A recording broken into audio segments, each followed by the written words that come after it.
Assalamualaikum dan salam sejahtera. Pada kali ini kami akan membentangkan tugasan kumpulan untuk subjek GMGAJ 3063 Perbandingan Pentadbiran Awam.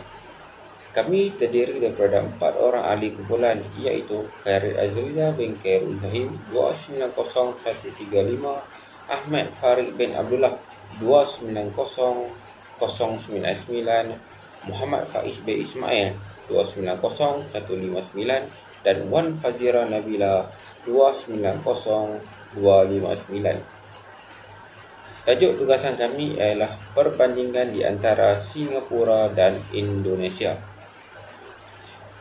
Kita akan melihat kepada pengenalan perbandingan di antara Singapura dan Indonesia. Singapura dan Indonesia merupakan dua buah negara utama di Asia Tenggara yang sering dijadikan subjek kajian perbandingan kerana kedudukannya serta pengaruhnya yang besar dalam rantau ini. Walaupun keduanya berjiran, realitinya terdapat banyak perbezaan ketara dari segi sistem politik, struktur birokrasi, kekuatan, ketenteraan serta corak masyarakat. Singapura lebih menekankan aspek kecekapan pentadbiran dan integriti birokrasi, manakala Indonesia pula memperlihatkan kepelbagaian demokrasi dengan sistem politik yang lebih terbuka. Perbandingan ini amat penting kerana ia bukan sahaja memberi gambaran tentang keunikan pentadbiran kedua-dua negara, tetapi juga menjelaskan bagaimana perbezaan tersebut membentuk kestabilan dan pembangunan rantau Asia Tenggara secara keseluruhan. Bagi latar belakang institusi Singapura. Singapura ialah sebuah negara bandar berdaulat sejak tahun 1965 yang menekankan pentadbiran awam yang efisien dengan birokrasi berintegriti tinggi, sistem politik yang didominasi oleh Parti Tindakan Rakyat PAP, kepimpinan terkini oleh Presiden Tharman Shanmugaratnam dan Perdana Menteri Lawrence Wong, Angkatan Tentera yang kecil tetapi moden serta masyarakat sivil yang lebih terkawal. Bagi latar belakang institusi Indonesia, Indonesia pula sebagai sebuah negara kepulauan dengan lebih 270 juta penduduk mengamalkan demokrasi berbanding parti yang lebih kompleks. Dengan Presiden Prabowo Subianto yang memberi fokus kepada pembangunan ekonomi, perkhidmatan awam serta ketenteraan, mempunyai angkatan tentera yang lebih besar dari segi anggota, masyarakat sivil yang lebih terbuka dengan ruang demokrasi yang luas.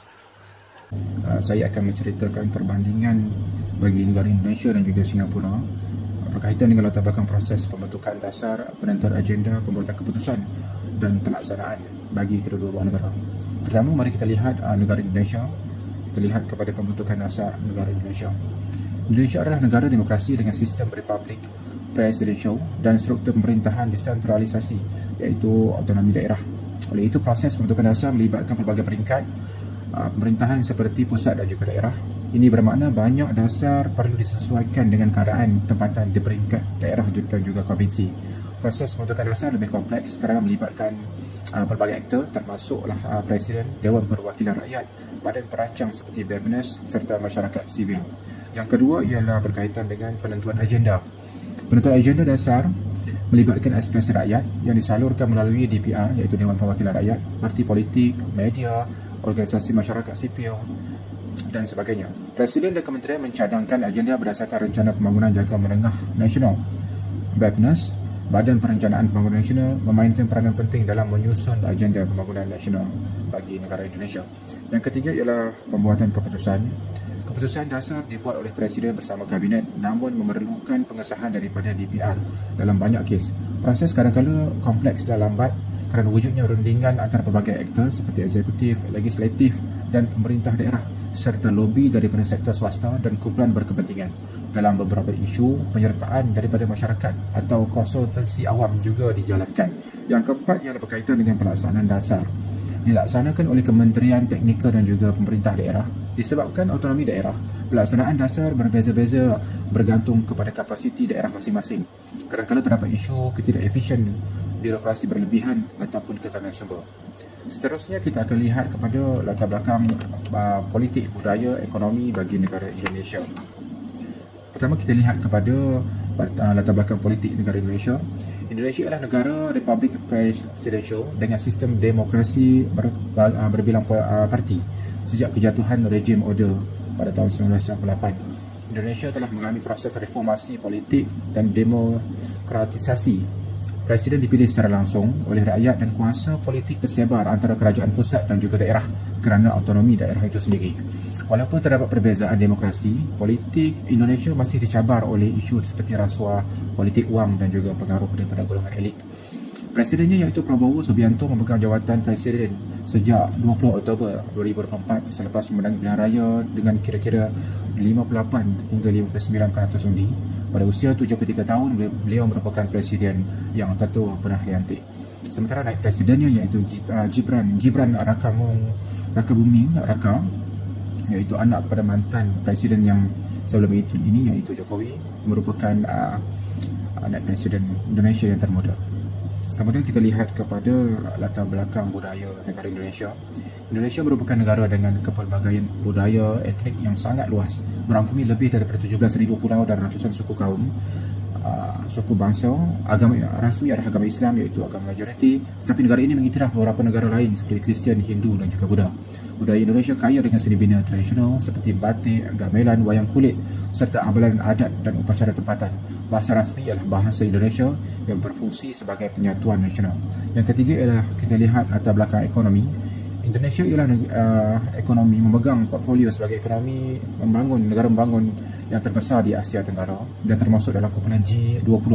Ekonominya bergantung pada sektor pertanian, perlombongan, perkilangan dan juga perkhidmatan. Indonesia kaya dengan sumber-sumber jadi seperti gas, minyak, arang batu, kelapa sawit dan juga minyak timah. Negara ini menghadapi cabaran seperti ketidaksamaan pendapatan, infrastruktur tidak seimbang dan birokrasi lambat, namun menunjukkan pertumbuhan yang lebih stabil dalam beberapa dekad yang terakhir ini. Okey, seterusnya kita akan lihat pula latar belakang proses pembentukan dasar, penentuan agenda, pembuatan keputusan dan juga pelaksanaan bagi negara Singapura. Kita lihat dulu latar belakang proses pembentukan dasar bagi negara Singapura. Singapura adalah negara kota dengan sistem pemerintahan republik parliamenter yang sangat terpusat dan dikendalikan oleh kerajaan pusat iaitu Parti Tindakan Rakyat ataupun PAP yang telah memerintah sejak 1959. Dasar-dasar di Singapura banyak dipengaruhi oleh visi jangka panjang negara dan juga kepentingan ekonomi nasional. Yang kedua ialah kita lihat penentuan agenda bagi negara Singapura. Proses dimulakan dengan menilai terhadap cabaran dan juga peluang ekonomi, sosial, geopolitik. Kementerian-kementerian utama seperti Kementerian Pendidikan, Kesihatan dan juga lain-lain mengenal pasti isu berdasarkan analisis data dan maklumat masyarakat. Kemudian kita lihat kepada proses pembuatan keputusan bagi negara Singapura. Keputusan dasar dibuat oleh kabinet yang dipimpin oleh Perdana Menteri, Majlis Ekonomi Pembangunan iaitu EDB dan institut penyelidikan seperti IPS juga mempengaruhi pembentukan dasar melalui analisis dan juga cadangan strategik. Proses adalah teknokratik dengan banyak peranan dimainkan oleh pegawai tinggi kerajaan dan pakar profesional. Proses ini biasanya cekap dan pantas kerana kurangnya pertentangan politik serta pengaruh luar dalam proses pembuatan keputusan. Yang keempat ialah berkenaan dengan pelaksanaan dasar. Dasar dilaksanakan dengan efisien oleh agensi kerajaan yang sangat teratur dan dipantau dengan teliti. Pelaksanaan dipacu oleh sasaran prestasi atau KPI dan pantauan berterusan. Penerapan teknologi dan data besar membantu pemantauan pelaksanaan dasar ini dilaksanakan di negara Singapura. Seterusnya kita lihat kepada latar belakang politik, budaya dan juga ekonomi negara Singapura. Latar belakang politik Singapura ialah negara republik parliamenter dengan sistem politik yang sangat terpusat. Parti Tindakan Rakyat ataupun PAP telah memerintah secara berterusan sejak kemerdekaan pada tahun 1965. Dikenali sebagai negara dengan tadbir urus yang sangat cekap, berorientasikan teknokrasi dan juga anti rasuah. Pilihan raya diadakan secara berkala, tetapi pembangkang sukar mendapat pengaruh besar kerana dominasi parti PAP itu sendiri. Pemerintah Singapura mengutamakan kestabilan politik, keselamatan nasional dan juga pembangunan ekonomi sebagai keutamaan negara mereka. Presidennya iaitu Tharman Shanmugaratnam yang memegang jawatan presiden sejak September 2023, bertindak sebagai ketua negara yang tidak berpihak kepada mana-mana parti politik. Sebelum ini, beliau pernah berkhidmat sebagai Timbalan Perdana Menteri, Menteri Kewangan dan juga Pendidikan serta Senior Minister. Kemudian Perdana Menterinya iaitu Lawrence Wong yang diangkat sebagai Perdana Menteri yang keempat Singapura pada 15 Mei 2024 mengambil alih tampuk pemerintahan daripada Lee Hsien Loong selepas 20 tahun memimpin. Beliau turut kekal sebagai Menteri Keuangan dan muncul sebagai peneraju generasi keempat dalam Parti Tindakan Rakyat PAP. Dan kita lihat kemudian berkaitan dengan latar belakang budaya bagi negara Singapura. Singapura merupakan negara berbilang kaum agama dengan 3 kumpulan etnik utama iaitu Cina kira-kira 75%, selebihnya Melayu dan juga India. Budaya Singapura merupakan gabungan budaya Asia dan juga Asia Timur, Asia Selatan dan juga Melayu, tetapi dengan pengaruh kuat dari budaya Barat dan nilai moden. Pemerintah mempromosikan dasar multicultural, bahasa rasmi ialah bahasa Inggeris, Mandarin, Melayu dan juga Tamil. Negara ini juga menekankan disiplin sosial dan nilai kerja keras sesuai dengan visi negara maju dan juga berdaya saing di peringkat global. Kemudian kita lihat kepada latar belakang ekonomi negara Singapura. Singapura memiliki ekonomi berdaya maju dan salah satu pusat keuangan utama dunia. Model ekonomi berasaskan perdagangan bebas, pelaburan asing dan sektor perkhidmatan melibatkan keuangan, pelaburan dan juga pelancongan. Singapura tidak memiliki sumber jadi, tetapi berjaya menjadi negara berpendapatan tinggi melalui strategi perindustrian dan juga inovasi. Mempunyai kepersekitaran perniagaan yang mesra pelabur, infrastruktur kelas dunia dan juga tenaga kerja yang berkemahiran tinggi. Dan kita lihat secara kesimpulannya, kedua negara iaitu Singapura dan Indonesia merupakan dua buah negara jiran yang berbeza dari segi politik, budaya dan ekonomi. Singapura lebih kecil dan maju dengan pendekatan teknokratik, manakala Indonesia merupakan negara besar yang demokratis, kaya dengan budaya serta merupakan negara yang sedang pesat membangun. Hubungan antara bangsa Indonesia dan Singapura. Mengikut struktur ekonomi dan KDNKA, struktur ekonomi Singapura walaupun lebih kecil dari segi jumlah keseluruhan dengan KDNK bernilai sekitar RM1.497 triliun pada tahun 2024, namun negara ini mengekalkan kedudukan yang kukuh di peringkat global. KDNK per kapita Singapura sangat tinggi iaitu mencecah RM247,976.16 pada tahun 2024, mencerminkan tahap kemakmuran rakyat yang tinggi. Pertumbuhan ekonominya juga stabil dengan kadar sekitar 4.4% disokong oleh produktiviti yang tinggi serta tahap pembangunan yang sangat maju. Semua faktor ini menunjukkan kecekapan Singapura dalam mengurus ekonomi berskala kecil tetapi berimpak besar di peringkat antarabangsa. Seterusnya, perniagaan, infrastruktur dan pelaburan. Singapura kini berada di kedudukan kedua global dalam ease of doing business, sekaligus membuktikan keupayaannya sebagai sebuah pusat perniagaan antarabangsa yang mesra pelabur. Antara kekuatan utama negara ini ialah kestabilan politik, keberkesanan birokrasi, sistem undang-undang yang telus, perlindungan kukuh terhadap harta intelek serta infrastruktur moden yang menyokong pertumbuhan ekonomi. Semua faktor ini menjadikan Singapura sebagai tarikan utama pelaburan asing sekaligus mengukuhkan kedudukannya sebagai hub ekonomi serantau dan global. Seterusnya adalah modal insan dan pembangunan manusia. Singapura mencatatkan pencapaian cemerlang dalam aspek modal insan dan pembangunan manusia.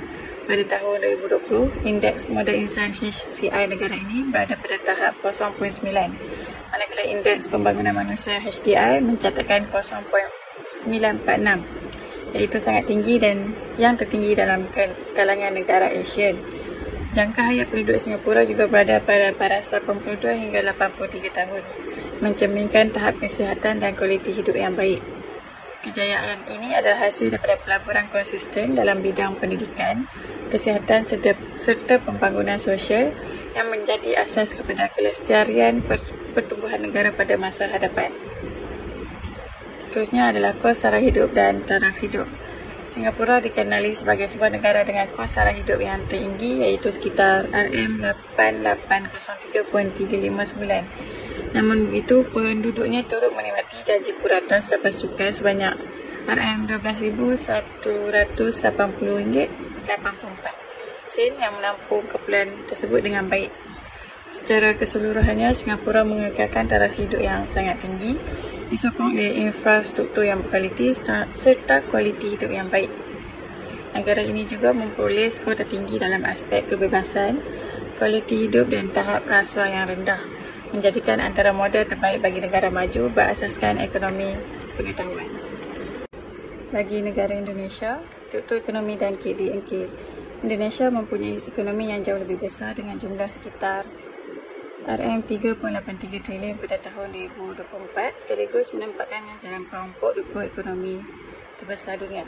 Namun begitu, KDNK per kapita masih rendah iaitu sekitar RM13,468.94 pada tahun sama, mencerminkan tahap kemakmuran yang belum sekata dalam kalangan rakyat. Dari sudut pertumbuhan ekonomi Indonesia kekal stabil pada kadar sekitar 5.0% didorong oleh pasaran domestik yang luas.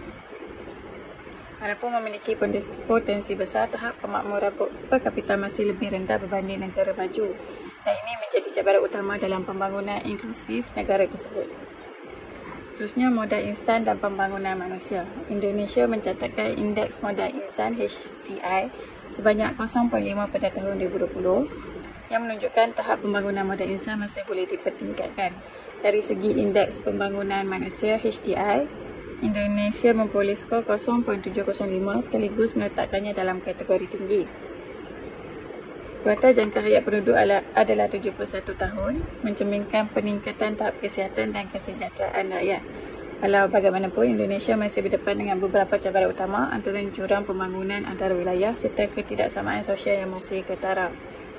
Faktor-faktor ini menjadi fokus penting dalam usaha negara tersebut memperkukuhkan daya saing dan meningkatkan kesejahteraan rakyat secara menyeluruh. Seterusnya, perniagaan, infrastruktur dan pelaburan. Indonesia berada di kedudukan ke-73 global dalam ease of doing business, menunjukkan masih terdapat ruang besar untuk penambahbaikan dalam persekitaran perniagaannya. Antara cabaran utama yang dihadapi adalah birokrasi yang kompleks dan peraturan yang ketat, yang sering menjadi penghalang kepada pelabur asing.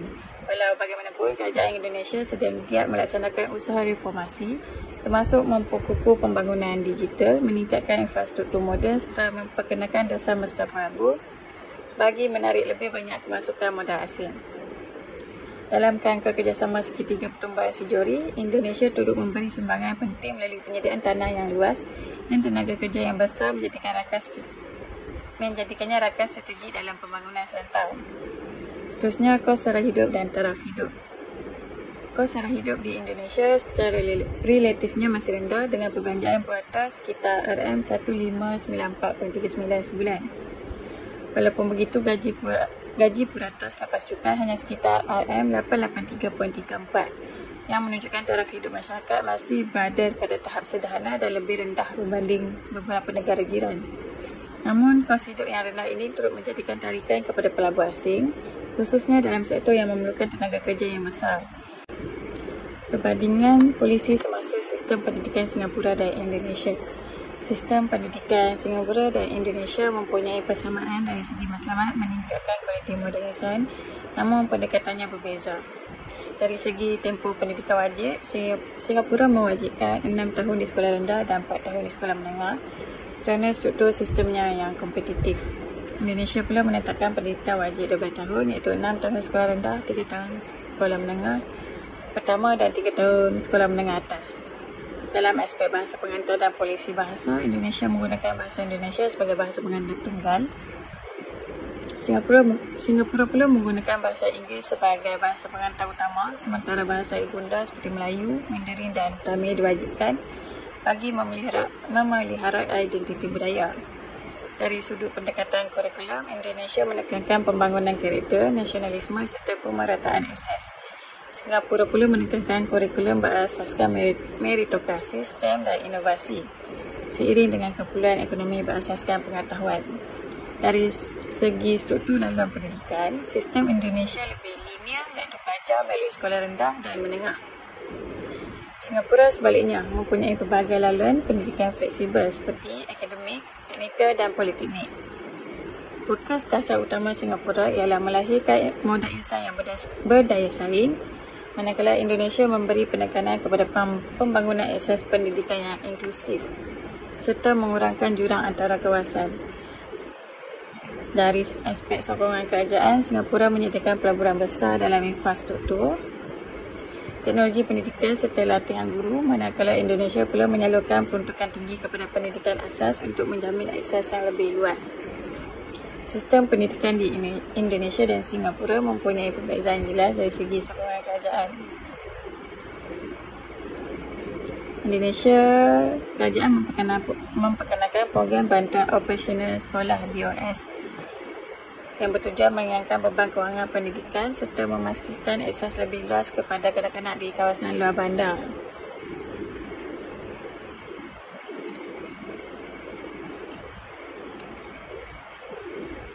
Sebaliknya, Singapura memberi tumpuan kepada subsidi besar untuk warga negara di samping melabur tinggi dalam latihan guru dan pembangunan infrastruktur sekolah demi mengekalkan kualiti pendidikan bertaraf dunia. Dari aspek hubungan dengan ekonomi, sistem pendidikan Indonesia dirangka untuk menyokong pembangunan sektor domestik, khususnya melalui penekanan kepada pendidikan vokasional dan teknikal. Singapura pula menyelaraskan sistem pendidikannya dengan keperluan pasaran kerja global dengan penekanan besar terhadap teknologi, inovasi serta kemahiran. Hal ini memastikan keadaan Singapura kekal relevan dan berdaya saing dalam ekonomi global. Hubungan antarabangsa Indonesia dan Singapura bagi sektor ekonomi dan pelaburan. Hubungan antarabangsa antara Indonesia dan Singapura sangat rapat, khususnya dalam bidang ekonomi dan pelaburan. Singapura merupakan pelabuhan asing terbesar di Indonesia dengan jumlah pelaburan mencecah sekitar USD 13 bilion pada tahun 2022. Kerjasama kedua-dua negara ini dapat dilihat dengan jelas melalui pembangunan Zon Ekonomi Khas Batam Bintan Karimun BBK yang menjadi contoh integrasi ekonomi serantau yang berjaya. Melalui inisiatif ini, Indonesia menyediakan tanah dan tenaga kerja, manakala Singapura menyumbang kepada modal serta kepakaran sekaligus mewujudkan hubungan ekonomi yang saling melengkapi dan menguntungkan kedua-dua pihak. Dalam bidang teknologi hijau dan pertanian, Singapura banyak membantu Indonesia khususnya dalam pembangunan standard makanan serta penggunaan teknologi pertanian moden seperti hidroponik, agritech dan precision farming. Kerjasama ini bukan sahaja meningkatkan produktiviti pertanian tetapi juga memastikan keselamatan makanan serantau lebih terjamin. Selain itu, kedua-dua negara turut bekerjasama dalam projek tenaga suria di Batam, di mana tenaga kerja di sana akan diekspor ke Singapura sebagai sebahagian daripada usaha memperluas sumber tenaga boleh diperbaharui. Kerjasama strategik turut meliputi bidang biodiesel, tenaga angin serta hidrogen hijau yang bertujuan mengurangkan pelepasan karbon dan menyokong pencapaian Matlamat Pembangunan Lestari (SDGs).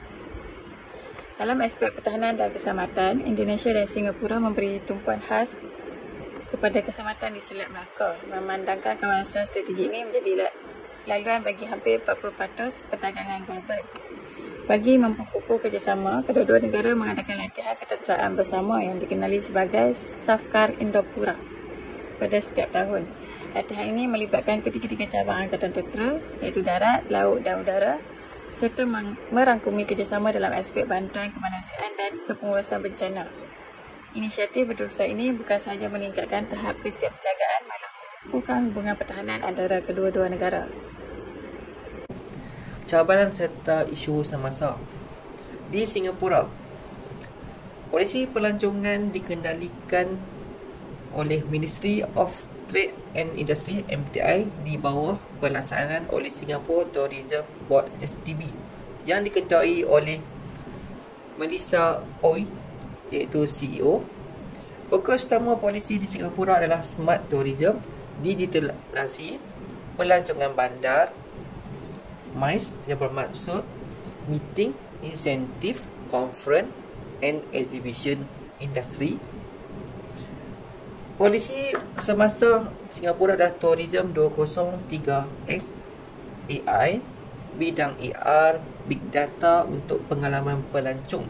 Strategi sokongan adalah teknologi hijau, warisan bandar, pelancongan, kesihatan dan pendidikan. Agenda kelestarian di Singapura adalah sasaran karbon sifar bersih pada tahun 2050, hotel mesra alam dan tenaga boleh diperbaharui. Cabaran dan isu utama di Singapura adalah persaingan serantau, keterbatasan ruang geografi, pergantungan kepada pelancong antarabangsa, isu kesesakan dan kesejahteraan komuniti. Di Indonesia, polisi pelancongan dikendalikan oleh Kementerian Pariwisata, Kemenpar, yang diketuai oleh menterinya iaitu Widianti Putri Wardihana. Fokus utama polisi pelancongan di Indonesia adalah pelancongan lestari, integrasi ekonomi kreatif, pembangunan komuniti dan destinasi baru. Prioriti semasa adalah pembangunan destinasi super prioritas iaitu DSP di Borobudur, Danau Toba, Likupang, Mandalika serta Labuan Bajo. Strategi sokongan adalah berkaitan dengan promosi kulinari, kraft tangan, produk digital kreatif, animasi dan permainan video. Agenda kelestarian di Indonesia berkaitan dengan pemeliharaan budaya dan komuniti setempat, cabaran pencemaran dan ekosistem marin. Cabaran isu semasa di Indonesia adalah berkaitan dengan jurang pembangunan wilayah, infrastruktur yang lemah di luar bandar, pencemaran alam sekitar dan tekanan ekosistem marin. Kesimpulan, perbandingan antara Indonesia dan Singapura memperlihatkan dua model pembangunan dan pentadbiran awam yang berbeza tetapi saling melengkapi. Singapura menunjuk dengan sistem pemerintahan yang terpusat, birokrasi efisien serta dasar berorientasikan inovasi, teknologi dan kelestarian. Perkataan ini menjadikan Singapura sebuah negara kota moden dengan taraf hidup yang tinggi serta daya saing global yang kukuh. Walau bagaimanapun, ia turut dikritik kerana ruang demokrasi yang lebih terhad serta pergantungan tinggi kepada pelancong dan pelaburan asing. Sebaliknya, di Indonesia mencerminkan kepelbagaian politik, sosial, budaya yang luas serta sistem demokrasi pelbagai parti yang lebih terbuka kepada penglibatan rakyat. Walau bagaimanapun, cabaran dari segi birokrasi yang kompleks, jurang pembangunan wilayah serta isu rasuah, Indonesia memiliki kekuatan dari segi sumber asli, pasaran domestik yang besar serta kepelbagaian budaya yang menjadi tarikan pelancongan dan asas ekonomi kreatif. Hubungan erat kedua-dua negara dalam bidang perdagangan, pelaburan dan keselamatan serata menunjukkan bahawa perbezaan pendekatan ini bukanlah halangan, sebaliknya menjadi peluang untuk saling melengkapi dalam mencapai pembangunan mampan di Asia Tenggara. Sekian, terima kasih.